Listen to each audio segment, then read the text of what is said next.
Bhavnagar Mahuva highway પર car ચાલકે કાબુ ગુમાવતા કાર સાઈડમાં ઉતરી ગઈ હતી।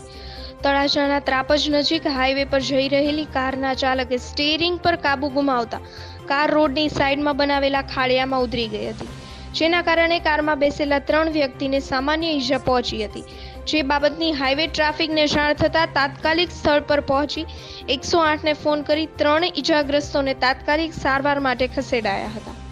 Bureau report SP news Bhavnagar.